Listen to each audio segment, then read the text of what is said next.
चलो देखो विकास का मना कर। अरे हम बोल रहे एटॉमिक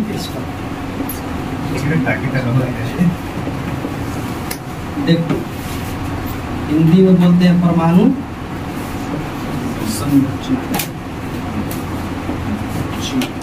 देखो इस चैप्टर में जो भी पढ़ोगे ना एटम से संबंधित पढ़ेगा, समझे? जितना भी एटम उससे संबंधित, एटम के संरचना के बारे में, एटम के वैलेंसी के बारे में, इलेक्ट्रॉनिक कॉन्फ़िगरेशन के बारे में, एटॉमिक मास के बारे में, एटॉमिक वेट के बारे में, यही सब चीज़ पढ़ना होगा इसमें, ठीक है? देखो स्टार्ट होता है एटम से, ठीक है? स्टार्ट होता है एटम या हिंदी में बोले तो सबसे पहले परमाणु को खोजने वाले जो वैज्ञानिक हुआ थे महर्षि कर्ण। कौन थे? महर्षि। कहीं कहीं इनका नाम लिखा मिलता है महर्षि कर्ण, लेकिन जब इन्होंने एटम की खोज की थी ना उसमें भारत बुला, ठीक है? भारत में इतनी प्रॉस्पेरिटी नहीं थी, समृद्धता नहीं थी कि यह अपने नाम का पेटेंट करवा, ठीक है ना? पेटेंट एक राइट होता है, पेटेंट एक प्रकार का अधिकार होता है। मान लो कि यह पंखा का खोज किसने न किसने किया हो, तो उस व्यक्ति ने इस पंखे का अपने नाम पे पेटेंट करवा दिया। समझो, अब कोई भी कंपनी इस पंखे को बनाए 5% या 10% का शेयर उस व्यक्ति को देगा ही देगा जिसने पंखे का आविष्कार किया, ठीक ना? महर्षि कर्ण साहब ने परमाणु के बारे में सबसे पहले बताया, लेकिन उन्होंने पेटेंट अपने नाम का नहीं करवाया। पेटेंट करवाने वाले व्यक्ति थे जॉन डाल्टन। कौन थे? जॉन, ठीक है? पेटेंट करवाने वाले व्यक्ति कौन थे? John Dalton. यह व्यक्ति रहने वाला था इंग्लैंड का। कहाँ का रहने वाला था? ठीक। तो अगर तुमसे पूछे कि सबसे पहले एटम का खोज कौन किया था, तो कौन किया था? महर्षि कर्ण या महर्षि कणाद, जो भारतीय थे। कहाँ के थे? भारत। लेकिन इन्होंने अपने नाम का पेटेंट नहीं करवाया था। पेटेंट करवाने वाले व्यक्ति थे जॉन डाल्टन। कौन थे? John Dalton. और जॉन डाल्टन कहाँ के रहने वाले बेटा? इंग्लैंड के। कहाँ के थे? इंग्लैंड के। क्लियर हो गया यहाँ तक? अब देखो इन्होंने एटम के बारे में क्या बताया है। इन्होंने एटम के बारे में सबसे पहले बताया कि कोई भी पदार्थ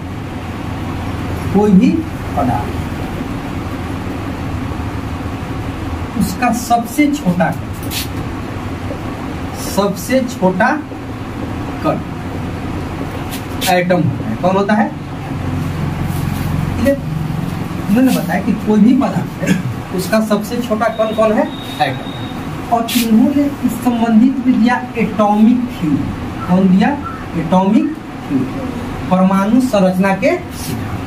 परमाणु संरचना का जो सिद्धांत इन्होंने दिया बाबू, वह दिए थे 1803 में। कब दिए थे? 1803 में।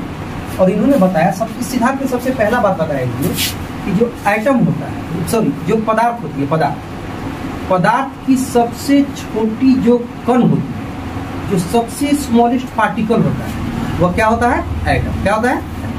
लेकिन इन्होंने इसमें एक और बात बोली कि जो एटम है ना बाबू, वह एटम या परमाणु, ठीक है ना, इसको विभाजन नहीं कर सकते। इसका विभाजन नहीं कर सकते। यह भी जोड़िए, इसका विभाजन नहीं कर सकते। अर्थात एटम जो है इनडिविजिबल। क्या है? इनडिविजिबल, ठीक ना? इसका विभाजन नहीं किया जा सकता। क्लियर है? इन्होंने बताया कि एटम का विभाजन नहीं किया। किसमें बताया? परमाणु संरचना के सिद्धांत। किसके अंतर्गत बताया?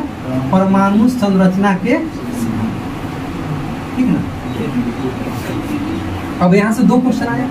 सबसे पहला देखो हेमंत, सबसे पहला क्वेश्चन, परमाणु की खोज करने वाले पहले भारतीय व्यक्ति कौन थे? महर्षि कर्ण या महर्षि कणाद।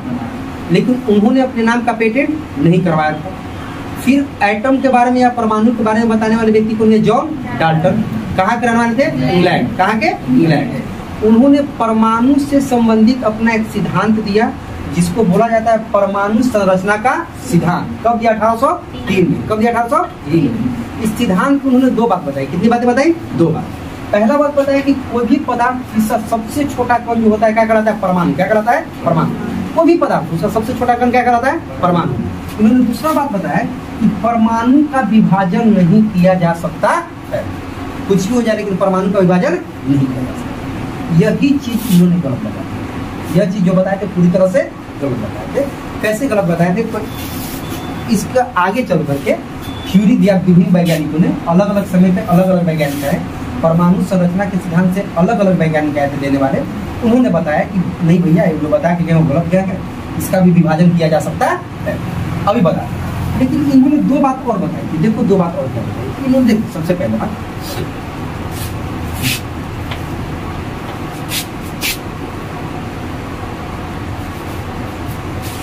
परमाणु संरचना का सिद्धांत,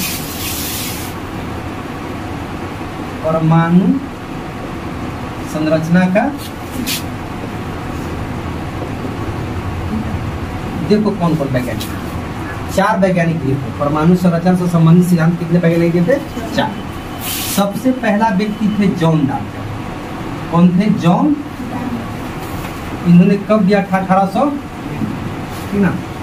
सबसे पहला व्यक्ति कौन थे? John Dalton. कब दिया था? 1803। दूसरा था थॉमसन मॉडल। कौन सा मॉडल था? थॉमसन। सीधे 100 साल के बाद आया, इसमें 100 जोड़ दो तो कब आया? 1900। कब आया? 1900। ठीक है, क्लियर है। तीसरा दिए थे रदरफोर्ड। कौन दिए थे? रदरफोर्ड। रदरफोर्ड यह आया था 1911 में। कब आया था बेटा? 1911। चौथा दिए थे नील एंड बोर मॉडल। यह आया था बेटा 1913। 3, 11 और 13। क्लियर हो गया? यहाँ से क्वेश्चन कैसे पूछा? सबसे पहला क्वेश्चन पूछेगा कि जॉन डाल्टन साहब ने परमाणु संरचना सिद्धांत कब दिया था? 1803। दूसरा पूछा कि थॉमसन साहब ने अपना परमाणु संरचना से संबंधित सिद्धांत कब दिया था? 1903। 1803 के बाद 1903। रदरफोर्ड साहब ने अपना मॉडल कब दिया था? 1911। और नील एंड बोर साहब ने अपना मॉडल कब दिया था? 13। याद करने का तरीका 1803। 1803 में 100 जोड़ो 1903। 3, 11, 13। 3, 11, 13। 3, 11, 13। पहला थॉमसन, दूसरा रदरफोर्ड, तीसरा नील एंड बोर। पहला थॉमसन, दूसरा रदरफोर्ड, तीसरा नील एंड बोर। रदरफोर्ड साहब ने क्या बताया? हम बता दिए बाबू। रदरफोर्ड साहब ने यह बात बताया कि कोई भी पदार्थ होता है उसकी सबसे छोटी इकाई, सबसे छोटी कण क्या कहलाती है? परमाणु। क्या कहलाती है? परमाणु, ठीक ना। और इस परमाणु को विभाजन नहीं किया जा सकता, विभाजन नहीं किया जा सकता, इस परमाणु का विभाजन नहीं किया जा सकता। अब क्वेश्चन दे देगा कि निम्नलिखित में से कौन सा सिद्धांत जॉन डाल्टन ने परमाणु संरचना से संबंधित नहीं दिया था? तो 2 दिया था। कितने दिए थे? 2। पहला कि किसी भी पदार्थ की सबसे छोटी कण को क्या कहते हैं? परमाणु। और परमाणु डिवाइड नहीं हो सकता है, परमाणु का विखंडन नहीं हो सकता। अर्थात जॉन डाल्टन साहब के मुताबिक परमाणु ही किसी तत्व का या किसी पदार्थ का सबसे अंतिम कण था, इसके बाद इसका डिवाइड होने वाला नहीं। बात कौन बताया? जॉन डाल्टन साहब, ठीक ना। लेकिन उसके बाद आए थॉमसन। कौन आए? थॉमसन। कब आए? 1903 में। और थॉमसन ने बोला कि ना ना, ये जो बूढ़ा बोल के गया क्या बोला है? गलत बोला है, ये बात सही नहीं बोला है। बूढ़ा जो बोला है सही बात नहीं बोला, ठीक ना। तो देखिए थॉमसन साहब ने भी 3 बातें बताई। कितनी बातें बताई? 3। ध्यान से, थॉमसन साहब ने कितनी बात बताई?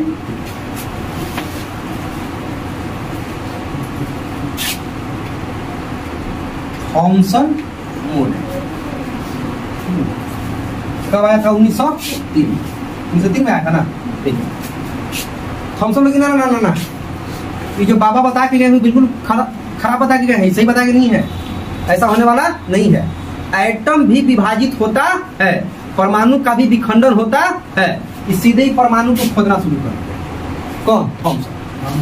ये परमाणु को खोदना शुरू कर दिया और परमाणु को खोद करके एक सिद्धांत दे दिया, वाटरमेलन प्रिंसिपल। वाटरमेलन तरबूजे का सिद्धांत। इसने दूसरा बात बताया कि परमाणु विभाजनशील है। क्या है? विभाजनशील है, ठीक ना। इसने तीसरा बात बताया कि पदार्थ में, ये एटम में क्या है?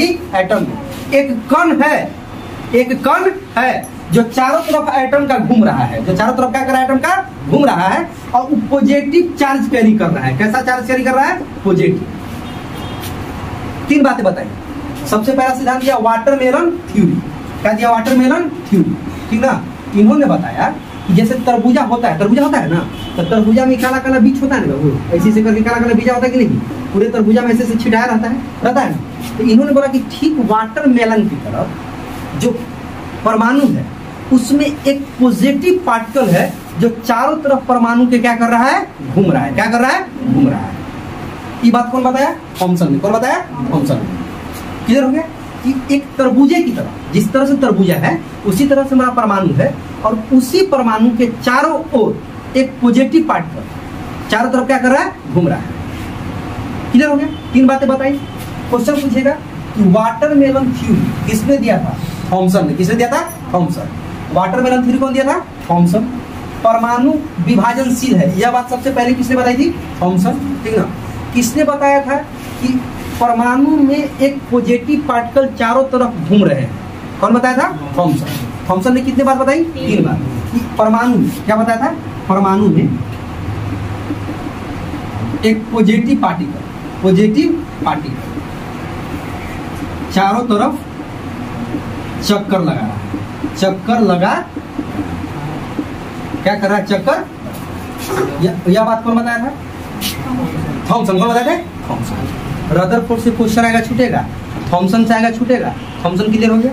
थॉमसन से सबसे पहला क्वेश्चन आएगा बेटा कि थॉमसन ने अपना परमाणु संरचना का सिद्धांत कब दिया था? 1903 में। वाटरमेलन थ्योरी किसने दिया था? थॉमसन ने। किसने दिया था? थॉमसन ने। परमाणु विभाजनशील है, यह बात किसने बताई थी? थॉमसन ने। परमाणु के चारों तरफ एक पॉजिटिव पार्टिकल चक्कर लगा रहा है। परमाणु में एक पॉजिटिव पार्टिकल चारों तरफ क्या लगा रहा है? चक्कर लगा रहा है। यह बात किसने बताया था? थॉमसन। थॉमसन भी देख करके। थॉमसन के बाद आया रदरफोर्ड। कौन आया? और रदरफोर्ड जो परमाणु को खोजा, रदरफोर्ड जो परमाणु की जो खुदाई की, इसने सही बातें बताई। रदरफोर्ड देखो कितनी बातें बताई, ध्यान से देखो। अभी तक केवल लोग इन्हीं परमाणु के छोटा मोटा एक्सपेरिमेंट कर रहे थे, लेकिन सबसे बड़ा परमाणु पे एक्सपेरिमेंट करने वाला व्यक्ति कौन था? रदरफोर्ड। कौन था? रदरफोर्ड। अब कब आया था रदरफोर्ड बाबू? रदरफोर्ड कब आया था? 1911। ठीक है। अब देखो यहाँ क्वेश्चन यही से ज्यादा आता है, रदरफोर्ड से क्वेश्चन ज्यादा। देखो रदरफोर्ड ने एक गोल्ड फॉइल लिया। क्या लिया? गोल्ड फॉइल मतलब सोने का परत। सोने का, इसको इंग्लिश में बुलाता है गोल्ड। क्लियर? इंग्लिश में क्या बुलाता है? गोल्ड। क्लियर? इसने सोने का परत लिया। अब यहाँ से क्वेश्चन उठता है कि सोने का ही परत क्यों लिया, किसी और चीज का परत क्यों नहीं लिया? तो जब मेटल नॉन मेटल में हम आएंगे तो तुमको यहाँ पे बताएंगे कि जो गोल्ड होता है वो सबसे ज्यादा मैलिएबल होता है। मैलिएबल मतलब किसी भी चीज को पीट करके एक पतला चदरा के रूप में कन्वर्ट करने वाला गोल्ड सबसे उपयुक्त धातु होता है। मतलब गोल्ड को पतला से पतला भी चीज पीट के बना सकते हो, जितना पतला चाहे उतना पतला बना सकते हो, टूटता नहीं। देखो कितना पतला पतला ही लॉकेट बनता है गोल्ड का, बनता है कि नहीं बनता है? तो बच्चा लोग को पहनाने के लिए पतला पतला हल्का हल्का लॉकेट बनाता है कि कोई काट भी ले तो कोई फर्क पड़ने वाला नहीं है। क्लियर है? गोल्ड देखो इसने सबसे पहले क्या लिया? सोने का परत लिया, इसका नाम गोल्ड फाइलिंग। किसमें कहते हैं? Gold filing. अब यहाँ से देखो इन्होंने क्या किया, इन्होंने अल्फा पार्टिकल को पास कराया। किस पार्टिकल को पास कराया? अल्फा पार्टिकल को। जब पास कराया इन्होंने अल्फा पार्टिकल को पास,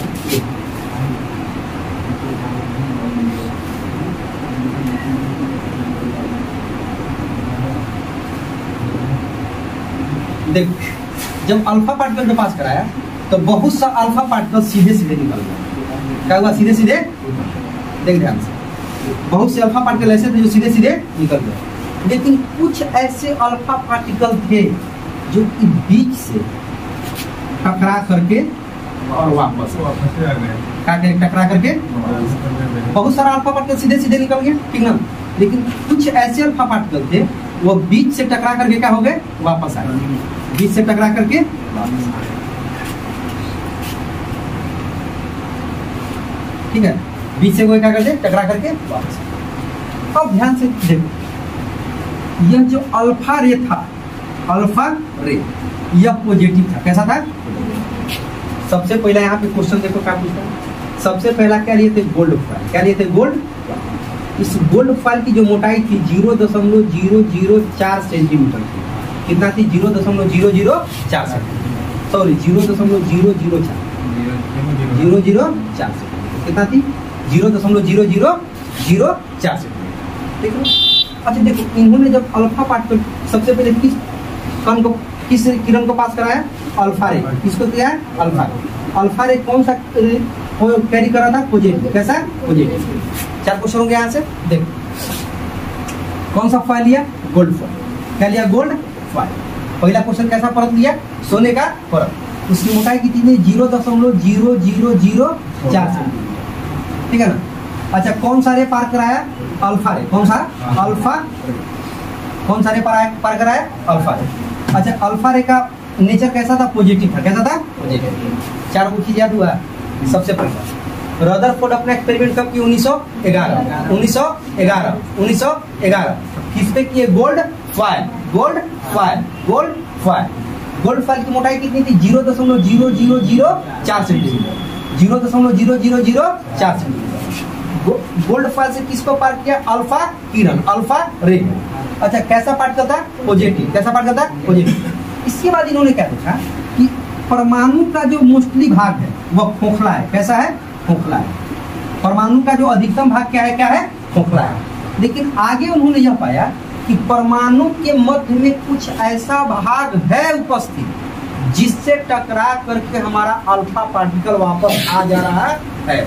और इसी परमाणु के मध्य भाग को उन्होंने नाम दिया नाभिक। क्या नाम दिया?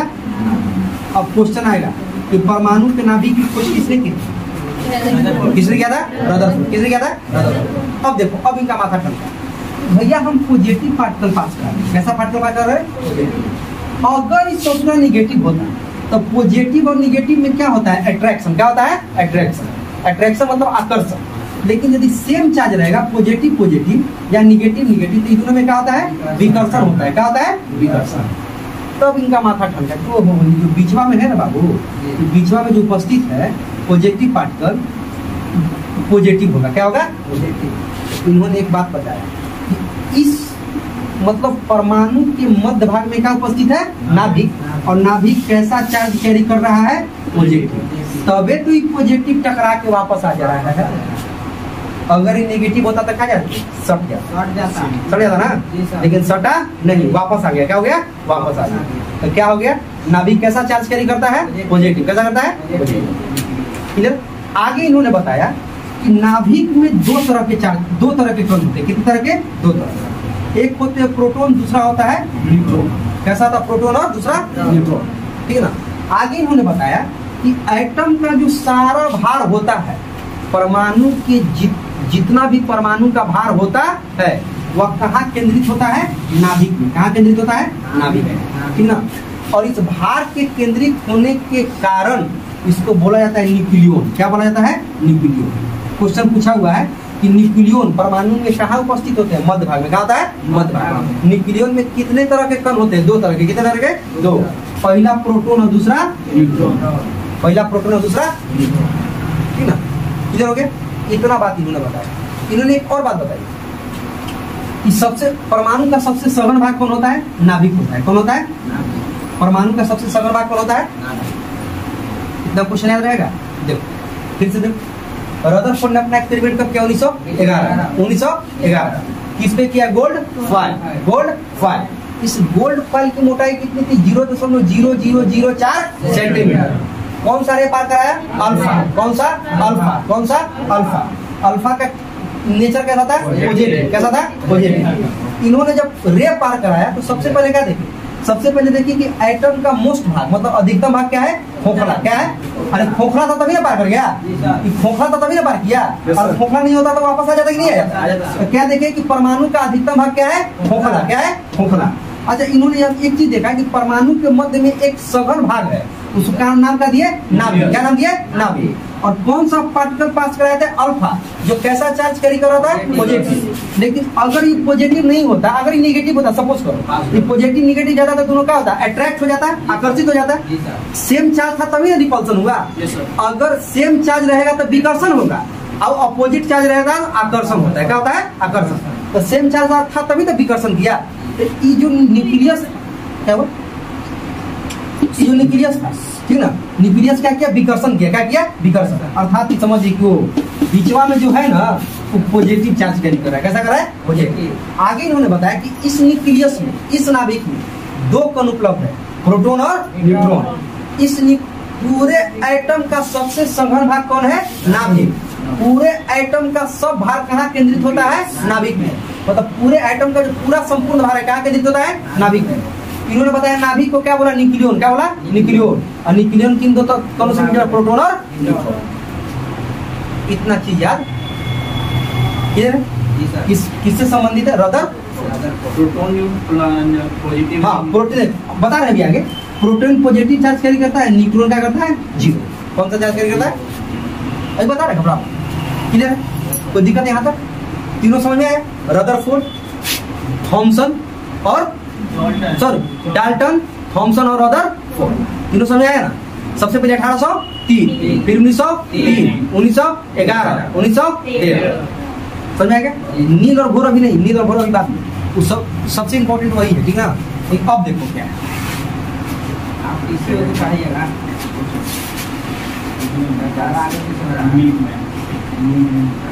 देखो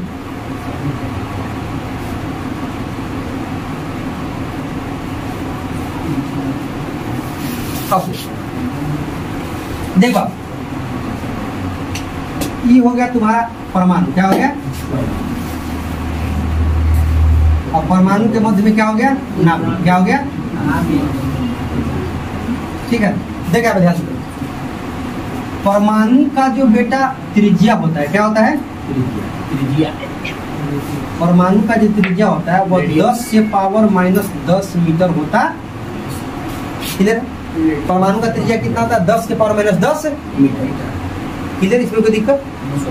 10 के पावर -10 मीटर वो देखो 1 एंगस्ट्रॉम के बराबर होता है। किसके बराबर होता है? 1 एंगस्ट्रॉम। परमाणु का जो नाभिक है इसकी त्रिज्या होती है 10 के पावर -15, ठीक है ना? यह 10 के पावर -15 मीटर जो है बाबू, यह बराबर होता है 1 फर्मी। इसके बराबर होता है 1 फर्मी, ठीक है ना? किसके बराबर होता है? 1 फर्मी। अब यहाँ से देखो सबसे पहला क्वेश्चन कि परमाणु की त्रिज्या कितनी होती है? 10 के पावर -10 मीटर। 10 के पावर -10 मीटर। 10 के पावर -10 मीटर किससे बराबर होता है? 1 एंगस्ट्रॉम। अगर ई नहीं देगा तो ई दे देगा 1 एंगस्ट्रॉम। परमाणु में उपस्थित नाभिक की त्रिज्या कितनी होती है? 10 के पावर -15 मीटर या 1 फर्मी। अब देखो यहाँ से क्या क्वेश्चन पूछता है कि परमाणु के त्रिज्या का तथा नाभिक के त्रिज्या का अनुपात कितना होता है, ठीक ना? क्वेश्चन पूछेगा कि परमाणु के त्रिज्या तथा नाभिक के त्रिज्या का अनुपात आपस में कितना होता है। तो देखो तो अनुपात कितना होगा? त्रिज्या का देखो, त्रिज्या का मान कितना है? 10 के पावर -10 और इसका कितना है? 10 के पावर -15 मीटर। ध्यान से देखो। अब ये बेटा डिवाइड में है तो ऊपर जाएगा तो मल्टीप्लाइंग होगा ना, तो 10 के पावर -10 गुणे, अच्छा माइनस है तो प्लस में हो जाएगा। Yes sir. 10 के पावर 15। और तुम लोग मैथ में पढ़े हो बाबू कि 1 के पावर b गुणे 1 के पावर c अगर रहे, अगर मल्टीप्लाई में कोई चीज है उसका बेस सेम रहता पावर क्या होता है? मिलता है। तो 1 के पावर b प्लस क्या हो जाएगा? c। तो यहाँ पे दोनों बेस सेम है 10, -10 + 15 हो जाएगा। अच्छा प्लस माइनस माइनस 15 में से 10 गया 5 हो गया, बटे 1 लिख सकते हैं। अच्छा इसको ऐसे भी लिख सकते हैं ना, 1/10 के पावर -5 लिख सकते कि नहीं लिख सकते? पलट सकते हैं ना। अब इसको ऐसे भी तो लिख सकते हैं 1 रेशियो 1 पे 1 2 3 4 5 लिख सकते हैं। समझा क्या? अगर तुमसे पूछे कि परमाणु की त्रिज्या और परमाणु की त्रिज्या और नाभिक की त्रिज्या का अनुपात कितना होता है, तो 1:1 लाख। 1:1 लाख कैसे आता है? हो गया। देखो यहाँ से कितना क्वेश्चन, परमाणु की त्रिज्या कितने मीटर होता है? 10 के पावर -10 मीटर या 1 एंगस्ट्रॉम। नाभिक का त्रिज्या 10 के पावर माइनस 15 मीटर या एक फर्मी का वैल्यू ही होता है 10 के पावर माइनस 15 मीटर और एक इंजेक्शन का वैल्यू होता है 10 के पावर माइनस 10 मीटर। अगर इसका अनुपात पूछे तो इसी तरह से कैलकुलेशन करके निकाल देना और वैल्यू आता है 1 अनुपात 1 किधर हुआ यहाँ तक? कोई दिक्कत यहाँ तक? कोई दिक्कत बोलो यहाँ तक?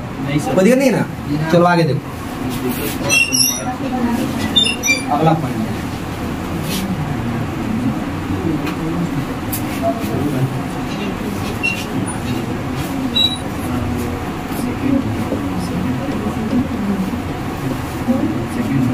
देख बेटा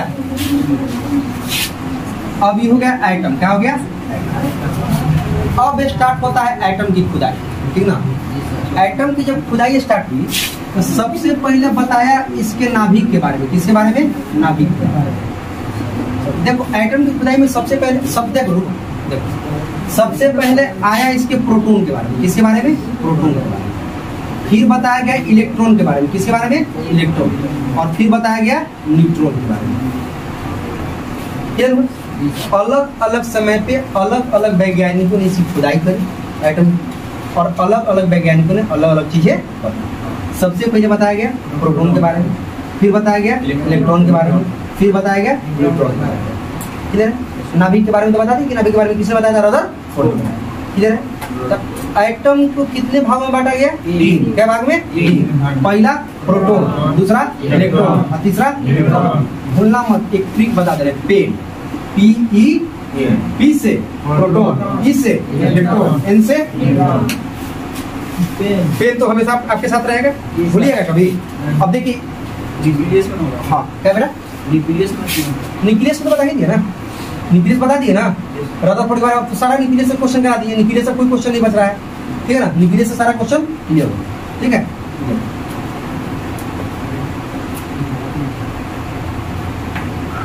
खाली पढ़ जा, समझा? जितना लिख पा रहे हैं ना उतना नंबर रट जाओ और फिर सेट मार, एकदम क्वेश्चन लड़ेगा ही लड़ेगा, ना के सवाल नहीं करेगा, समझे ना? एकदम ना के कोशिश भी मत करना कि ना, एकदम याद करो, लड़ेगा ही लड़ेगा, समझे ना? देखो ठीक क्या बताए थे? पेन बताए थे ना, प्रोटॉन इलेक्ट्रॉन और सबसे पहले प्रोटॉन। किसके बारे में? देख बाबू सबसे पहला देखा प्रोटॉन को कैसे डिनोट किया जाता है? पी पॉजिटिव से। कैसे डिनोट किया जाता है? P positive. प्रोटॉन को सूचित किया जाता है पी के पावर प्लस। कैसे किया जाता है? पी के पावर प्लस। इसको डिनोट किया जाता है, क्या किया जाता है? प्रोटॉन को कैसे डिनोट किया जाता है? पी के पावर प्लस, ठीक है ना? प्लस। अगला चीज देखो, प्रोटॉन की खोज किया था ई गोल्डस्टीन। ई गोल्डस्टीन, लेकिन इसका नामकरण, क्या चीज? नामकरण किया था रदरफोर्ड। किसने किया था? रदरफोर्ड। प्रोटॉन के बारे में बताने वाले व्यक्ति कौन थे? ई गोल्डस्टीन। कौन बताते? ई गोल्डस्टीन। खोज किए थे ई गोल्डस्टीन, लेकिन इसका नामकरण कौन किया था? रदरफोर्ड। और ई गोल्डस्टीन ने कब खोजा था इसे? 1886। कब खोजा था? 1886। 3 क्वेश्चन। प्रोटॉन को कैसे सूचित किया जाता? P plus. प्रोटॉन की खोज करने वाले व्यक्ति थे ई गोल्डस्टीन। कब? 1886। इसका नामकरण कौन किया था? रदरफोर्ड। कौन किया था? रदरफोर्ड। अब देखो प्रोटॉन पे चार्ज कितना होता है? प्रोटॉन पे ठीक ना, जो प्रोटॉन होता है वह कितना चार्ज कैरी करता है? एक प्रोटॉन कितना चार्ज कैरी करता है? एक प्रोटॉन तुम्हारा चार्ज कैरी करता है बेटा। देखो प्रोटॉन तो पॉजिटिव पार्टिकल है, 1.6 गुने 10 के पावर माइनस 19 कूलम कितना चार्ज कैरी करता है? 1.6 गुने 10 के पावर माइनस 19 कूलम। एक प्रोटॉन पे इतना चार्ज कैरी होता है। किधर हो गया? प्रोटॉन का जो मास होता है, मास मतलब द्रव्यमान, क्या होता है? द्रव्य। वह एक हाइड्रोजन एटम के द्रव्यमान के बराबर होता है। क्या होता है? बराबर होता है, ठीक है ना? देखो प्रोटॉन के एक कण का जो मास होता है, एक कण का जो द्रव्यमान होता है, वह एक हाइड्रोजन एटम के बराबर होता है। अभी कितना होता है? केजी में और ग्राम में। तो केजी में हो जाएगा बेटा 1.6725 गुने 10 के पावर माइनस 31 केजी। और यदि ग्राम में पूछेगा तो 1.6725 इंटू 10 में 3 कम कर दीजिए तो कितना जाएगा -28। ठीक है, केजी में पूछेगा तो 3 ज्यादा, अब ग्राम में पूछेगा तो 3 कम। ठीक है ना, सॉरी -27 -27 और -27 होता है इलेक्ट्रॉन का। 31 और 28 होता है इलेक्ट्रॉन। क्लियर हुआ? ध्यान से, यह कितना चार्ज कैरी करता है प्रोटॉन? 1.6 गुने 10 के पावर -19 कूलम। क्लियर हो गया? पहला इसका द्रव्यमान जो होता है प्रोटॉन तो एक कण है, एक पार्टिकल है, इसका द्रव्यमान कितना होता है? एक हाइड्रोजन एटम के द्रव्यमान के बराबर होता है। और इसका जो द्रव्यमान होता है कितना होता है? 1.6725 गुने 10 के पावर -27 केजी। और केजी में नहीं दिया है, अगर ग्राम में दे दिया तो 1 केजी में क्या ग्राम? 1000 ग्राम। तो 3 जीरो कम कर दो, 27 में से 3 गया, कितना हो जाएगा? 24 ग्राम हो जाएगा। ये वाला डिजिट सेम रहेगा 1.6725 सेम रहेगा। क्लियर हो गया? तो दिक्कत यहाँ से इतना क्वेश्चन देखो, प्रोटॉन को कैसे डिनोट किया जाता है? पी से। कैसे किया जाता है? पी से। प्रोटॉन की खोज करने वाला व्यक्ति ई गोल्ड स्टीन। कौन थे? E Goldstein. 1886। नामकरण रदरफोर्ड। प्रोटॉन कितना चार्ज कैरी करता है? प्लस में। प्रोटॉन करेगा प्लस में 1.6 गुने 10 के पावर -19 कूलम। 1.6 गुने 10 के पावर -19 कूलम। द्रव्यमान होगा एक हाइड्रोजन एटम के द्रव्यमान के बराबर, अर्थात हाइड्रोजन के एक परमाणु के द्रव्यमान के बराबर प्रोटॉन के एक कण का द्रव्यमान होता है। आगे बताएंगे, भी तुरंत बता रहे हैं। अच्छा, संख्या में पूछेगा था 1.6725 गुने 10 के पावर -27 केजी। और अगर ग्राम में पूछ दिया तो 1.6725 तो होगा, लेकिन केजी घट के -24 ग्राम। फिर अब प्रोटॉन जो होता है परमाणु में रहता कहाँ है? तो प्रोटॉन परमाणु में कहाँ रहता है बेटा? नाभिक में। कहाँ रहता है? नाभिक में। कहाँ रहता है? नाभिक। ठीक ना, कहाँ रहता है? नाभिक। प्रोटॉन से 7 क्वेश्चन आएगा, 7 क्वेश्चन तुम्हारे मुंह पे। ठीक है, पहला क्वेश्चन क्या आएगा? प्रोटॉन को कैसे डिनोट करते हैं? P positive. प्रोटॉन की खोज करने वाले व्यक्ति ई गोल्ड स्टीन 1886। प्रोटॉन का नामकरण कौन जा रहा था? फोर्ड। प्रोटॉन कितना चार्ज कैरी करता है? 1.6 गुने 10 के पावर -19 कूलम। द्रव्यमान कितना होता है? एक हाइड्रोजन एटम के द्रव्यमान के बराबर होता है। अगर क्वेश्चन दे दिया है कि प्रोटॉन एक प्रोटॉन का द्रव्यमान निम्नलिखित में से किस तत्व के एक परमाणु के द्रव्यमान के बराबर होता था? किस तत्व के? हाइड्रोजन। किसका? हाइड्रोजन। किसका? हाइड्रोजन। हाइड्रोजन जो तत्व है उसके एक परमाणु के द्रव्यमान के बराबर किसका द्रव्यमान होता है? प्रोटॉन का। किसका? प्रोटॉन। इसका अगर संख्या में पूछा था 1.6725 कितना? 6725 गुने 10 के पावर -27। अगर ग्राम में पूछा था बेटा 3 कम कर दो, -24। प्रोटॉन कहाँ होता है? नाभिक में। कहाँ होता है? नाभिक। अब कैसा चार्ज कैरी करता है? पॉजिटिव। कैसा? पी से प्रोटॉन, पी से पॉजिटिव, पी से प्रोटॉन, पी से पॉजिटिव। याद हो गया? प्रोटॉन इतना ही पूछेगा, प्रोटॉन से इससे ज्यादा क्वेश्चन पूछने वाला। क्लियर? चलो अगला। बराबर सर? 1 कूलम बराबर 1 कूलम एग्जैक्ट वैल्यू नहीं आता, फिजिक्स में देखना पड़ेगा। देखो प्रोटॉन के बाद कौन आएगा? इलेक्ट्रॉन। कौन आएगा? इलेक्ट्रॉन।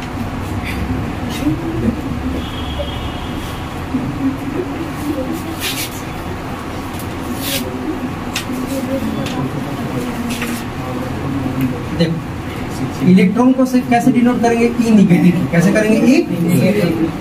देखो हेमंत, इलेक्ट्रॉन को कैसे डिनोट करेंगे? ई निगेटिव। क्लियर है? तो दिक्कत है। अब इलेक्ट्रॉन की खोज करने वाले व्यक्ति का नाम था जे थॉमसन। क्या नाम था? J Thomson. इलेक्ट्रॉन की खोज करने वाले व्यक्ति का नाम था जे थॉमसन। इलेक्ट्रॉन की जो खोज किया था वो व्यक्ति का नाम था जे थॉमसन। कब किया था? 1897 में। कब किया था? 1897 में।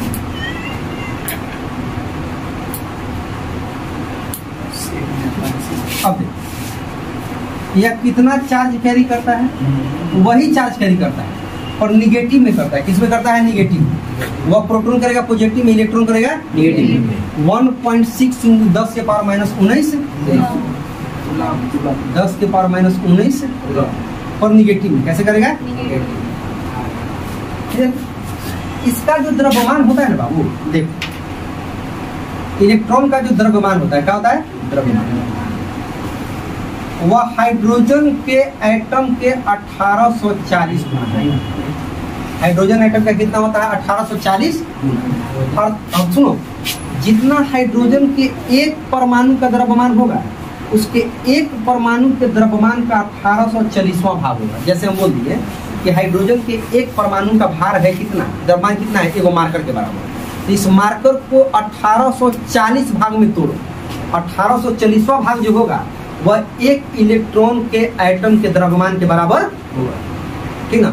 लेकिन जब एग्जैक्ट वैल्यू निकाला गया, ये तो हो गया कि उसमें क्या लिखा था कि हाइड्रोजन के एक एटम के बराबर equivalent to one atom of hydrogen. किसमें? प्रोटॉन में। किसमें? प्रोटॉन में। लेकिन इलेक्ट्रॉन में क्या होता है? हाइड्रोजन के एक एटम के 1840 भाग, हाइड्रोजन एक हाइड्रोजन एटम गुने 1/1840। लेकिन एग्जैक्ट वैल्यू में पूछे ना बाबू, तो 9.1 गुने 10 के पावर माइनस 31 होता है। कितना होता है? 9.1 गुने 10 के पावर माइनस 31 kg। और ग्राम में पूछे तो 9.1 गुने 10 के पावर माइनस 28 kg। क्या होता है? 10 के पावर माइनस 28 सॉरी ग्राम में होगा। क्या होगा? और प्रोटॉन रहता कहाँ है? प्रोटॉन ऑर्बिट में रहता है। कहाँ रहता है? कहाँ रहता है? कक्षा में। कहाँ रहता है? अभी सब बता रहे कहाँ कहाँ सॉरी इलेक्ट्रॉन कक्षा में रहता है। कहाँ रहता है? कक्षा में, ऑर्बिट में। इधर 5 ही हुआ, इससे 7 होना चाहिए ना। देखो सबसे हल्का कौन कौन होता है? सबसे हल्का इलेक्ट्रॉन होता है। कौन होता है? अगर पूछेगा कि प्रोटॉन, इलेक्ट्रॉन और न्यूट्रॉन में सबसे हल्का कौन हुआ तो कौन हुआ? इलेक्ट्रॉन। कौन हुआ? इलेक्ट्रॉन। सबसे हल्का कौन होता है? क्यों होता है अभी बताते हैं। हवा में नहीं, हल्का कौन होगा ऐसे नहीं हो गया। इसका थ्योरी है कि क्यों होता है, अभी तुरंत बताते हैं, ठीक है। लिख देते हैं ऊपर। सबसे हल्का कौन कौन होता है?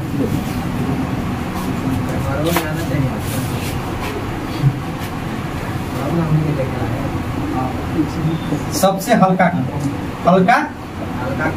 कौन होता है? इलेक्ट्रॉन। कौन होता है? इलेक्ट्रॉन। इलेक्ट्रॉन कहाँ घूमता है? ऑर्बिट में। इलेक्ट्रॉन पे कैसा चार्ज होता है? नेगेटिव। कैसा होता है? कैसा होता है? 7 पॉइंट हो गया ना। 7 पॉइंट देख इलेक्ट्रॉन को कैसे डिनोट किया जाता है? ई निगेटिव। इलेक्ट्रॉन की खोज करने वाले बेटे जे थॉमसन 1897। कितना चार्ज? उतना ही जितना प्रोटॉन कैरी करता है, लेकिन ये निगेटिव में करता है। कैसे करता है? निगेटिव। -1.6 गुने 10 के पावर माइनस 19 कूलम। इसका द्रव्यमान किसके बराबर होता है? हाइड्रोजन के एक एटम के 1840 भाग।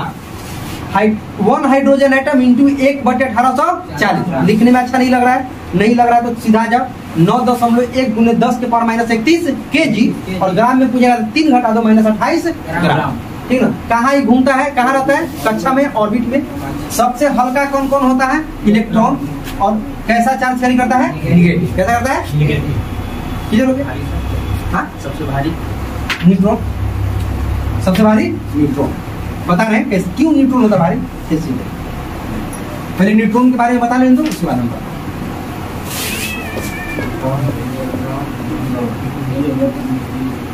देखो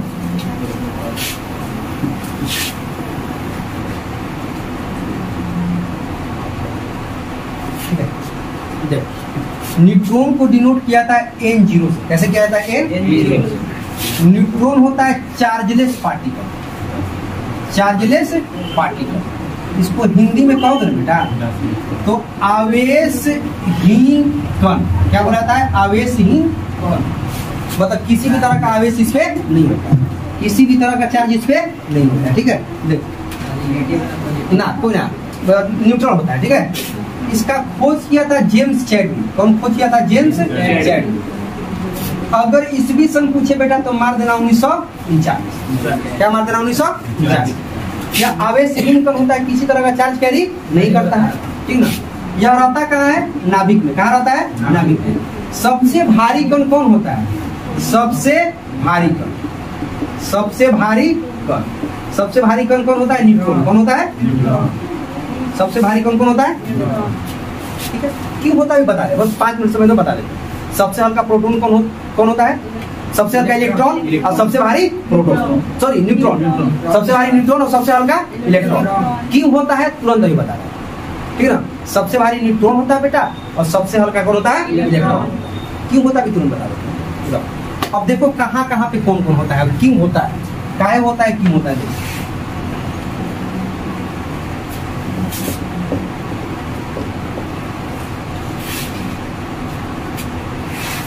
ये हो गया तुम्हारा एटम, क्या हो गया? ये हो गया तुम्हारा नाभिक, क्या हो गया? नाभिक में 2 कण, प्रोटॉन और न्यूट्रॉन। प्रोटॉन कैसा चार्ज? पॉजिटिव और न्यूट्रॉन 0। और इसके चारों ओर जो घूम रहा है वह कौन घूम रहा है? इलेक्ट्रॉन। कैसा चार्ज? निगेटिव। कैसा? निगेटिव। ठीक है, इस सबसे आवारा कण है, आवारा इलेक्ट्रॉन सबसे आवारा कण, तुम लोग जैसा है तो हरी से ज्यादा बिजली मिल रहा है। कैसे तुम लोग आवारा है? देख, ये घर में बंद है और तू चारों तरफ अगर घर के चक्कर काट रहा है, सही बात। पिटा जाएंगे लेकिन नंबर लेके शादी करेगा वो, मार को मुंह के तोड़ दे। सुनो, तो जैसा तू वैसा इलेक्ट्रॉन, जैसा तू वैसा इलेक्ट्रॉन। पिटा जाएंगे तो पिटा जाएंगे लेकिन बिना नंबर ले नहीं रहेंगे। रोज तो घर के चारों ओर घूम, लेकिन तोरा पता ना हो कि यहाँ बैठल ही न्यूट्रॉन लाठी लेके कि अगर हम भड़क गए बाबू तब हिरोशिमा और नागासाकी कर देंगे। हिरोशिमा और नागासाकी में एक भड़कावल गया था। अगर जब तक ये शांत है तो शांत है, अगर भड़क गया ना तो मार के अगर पैजामा ढील कर देगा, तो मार के पैजामा ढील कर देगा। जो कह रहा ना कि पिटा जाएंगे तो पिटा जाएंगे, अगर ये भड़का ना तो देखने में खाली 0 चार्ज कैरी करता है। अगर ये भड़क गया ना तो न्यूट्रॉन को भड़कने पे ही परमाणु बम बनता है। जितना न्यूट्रॉन शक्तिशाली होगा उतना ही परमाणु बम शक्तिशाली होगा। ये तुमको हम पढ़ाएंगे एटम बम का, जब थ्योरी देंगे तब पढ़ाएंगे कि किस तरह से एटम बम का थ्योरी होता है। एटम बम का थ्योरी आधारित होता है न्यूट्रॉन पे। किस पे होता है? न्यूट्रॉन पे। ऐसे में जितना न्यूट्रॉन हैवी, न्यूट्रॉन अगर छिड़ा गया तो समझो कि छोड़ेगा नहीं, समझे। तो ई तू हो गया आवारा कण। अब पूछेगा कि प्रोटॉन, इलेक्ट्रॉन और न्यूट्रॉन में आवारा कौन कौन होता है? इलेक्ट्रॉन। कौन होता है? इलेक्ट्रॉन। कैसा चार्ज कैरी करता है? नेगेटिव। केकर गोले गोले घूमी थी पॉजिटिव के, केकर पॉजिटिव। इस घर में बंद है, तू जोरो बुरा क्या मार के पीठ दे, पर नंबर हमको चाहिए, लेकिन तुमको नंबर नहीं मिलेगा। नंबर काहे नहीं मिलेगा? इसी बात का खुलासा कर दिए थे नील एंड भोर साहब, क्योंकि तुम यहाँ पे घूम रहे हो ना तो एक एनर्जी के साथ घूम रहे हो। तुम्हारे पास ना तो पावर है एनर्जी लूज करने का और ना पावर है एनर्जी गेन करने का। बस एक ही एनर्जी के साथ घूम रहे हो कि बस देख के खुश रह सकते हैं, कुछ कर नहीं सकते, बस देख के चार्ज हो गए। अब कैसा चार्ज हो गए? निगेटिव। कैसा हो गए? अब यहाँ से देख 3 क्वेश्चन। इलेक्ट्रॉन कैसा charge? Negative. Proton neutron 0। Neutron 0। Proton कहाँ होगा? नाभिक में। कहाँ होगा? नाभिक में। न्यूट्रॉन कहाँ होगा? नाभिक में। इलेक्ट्रॉन कहाँ होगा? कक्षा में। कहाँ होगा? कक्षा में। हो गया, इतना समझ में आ गया। अब हम एक बात बताए थे कि बाबू इलेक्ट्रॉन सबसे हल्का तत्व होता है। इलेक्ट्रॉन सबसे हल्का और न्यूट्रॉन सबसे भारी। न्यूट्रॉन सबसे काहे होता है? इसके पीछे रीजन क्यों देखो, इसीलिए विकास बोले बोले चक्कर मत काटिएगा। राधा कृष्ण ऐसा इतिहास में दम भर पिटाइएगा, समझे?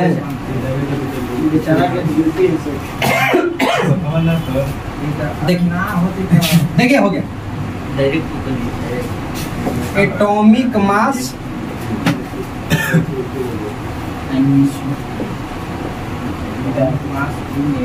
परमाणु द्रव्यमान इकाई। कभी सुने इसके बारे में? नहीं सुने होंगे तो देखिए आप सुन लीजिए। AMU सुने हैं? Atomic mass unit. Atomic mass unit. देखिए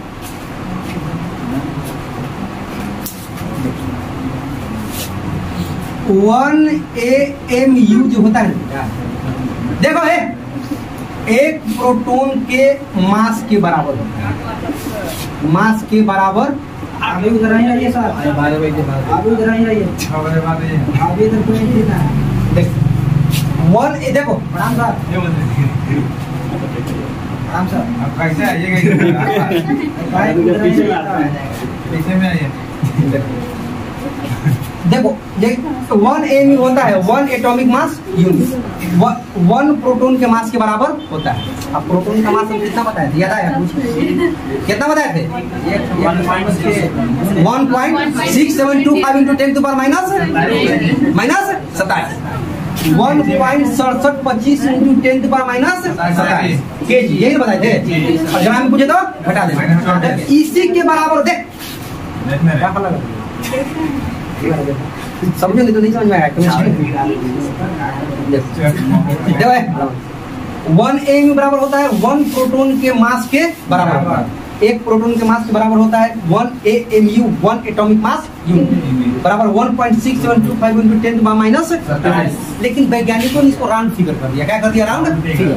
राउंड फिगर करके इसका वैल्यू निकाल दिया 1.66 into 10 to the minus 27।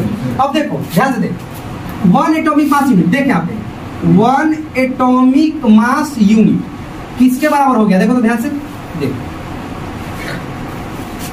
यहाँ पे देखो, यहाँ पे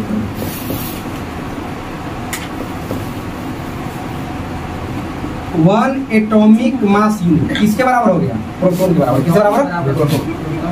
प्रोटॉन के बराबर। लेकिन अच्छा कितना वैल्यू था? 1.66 into 10 to the power minus 27 kg है ना। अच्छा देखो तो अगर यही इलेक्ट्रॉन के साथ इसका तुलना किया जाए तो इलेक्ट्रॉन का मास इससे ज्यादा था कि कम था? इससे सर ज्यादा था सर, कम था। इलेक्ट्रॉन का मास इससे क्या था? कम था। हाँ, इसीलिए इलेक्ट्रॉन क्या हो जाएगा? इससे हल्का। क्या हो जाएगा? हल्का। 1 एटॉमिक मास यूनिट इलेक्ट्रॉन का हो जाएगा हल्का। क्या हो जाएगा? हल्का। इसलिए इलेक्ट्रॉन को क्या बोलते हैं? हल्का तत्व। अब 1 एटॉमिक मास यूनिट और न्यूट्रॉन का जब तुलना करोगे तो इसका जो भार है यहाँ पे, अगर न्यूट्रॉन के भार से तुलना करोगे तो ई वाला पड़ जाता है कम, वाला पड़ जाता है ज्यादा। ऐसे तो ई हो जाता है भारी। क्या हो जाता है? समझ आया? फिर से 1 एटॉमिक मास यूनिट मतलब एक परमाणु द्रव्यमान इकाई का जो वैल्यू होता है वह एक प्रोटॉन के मास के बराबर होता है। एक प्रोटॉन के द्रव्यमान के बराबर होता है। किधर हो गया? किससे बराबर होता है? एक प्रोटॉन के द्रव्यमान के बराबर। अब ध्यान दो, अच्छा इसका मास कितना होगा? एक प्रोटॉन का मास कितना होता है? 1.66 into 10 to the power minus 27 kg। किधर हो गया? तो जब ये बराबर हो जाएगा, देखो ध्यान से, अगर एक प्रोटॉन का मास 1 एटॉमिक मास यूनिट के बराबर हो गया, बराबर हो गया ना। अब प्रोटॉन का काम खत्म, इलेक्ट्रॉन का काम हम स्टार्ट कर रहे हैं। तो इलेक्ट्रॉन का जो द्रव्यमान था या इलेक्ट्रॉन का जो द्रव्यमान था इसके द्रव्यमान से क्या था? कम था। तो इलेक्ट्रॉन क्या हो गया? हल्का तत्व। क्या हो गया? हल्का तत्व। ठीक ना। लेकिन न्यूट्रॉन का जो मास था इसके द्रव्यमान के मास से ज्यादा था, इसलिए न्यूट्रॉन क्या हो गया? भारी हो गया। क्या समझे? इसीलिए इलेक्ट्रॉन सबसे हल्का तत्व है, इलेक्ट्रॉन सबसे आवारा तत्व है। ठीक ना। न्यूट्रॉन सबसे भारी तत्व। अगर ये भड़क गया तो एटम बम बन जाता है। एटम बम के परमाणु सिद्धांत में पढ़ाएंगे कि न्यूट्रॉन कैसे किधर हो गया, किधर यहीं तक रहने दो। यस, कल पढ़ा देंगे आगे। ठीक है ना। कल आगे हम आपको बता देंगे आइसोबार, आइसोटोप, समस्थानिक समकालिक।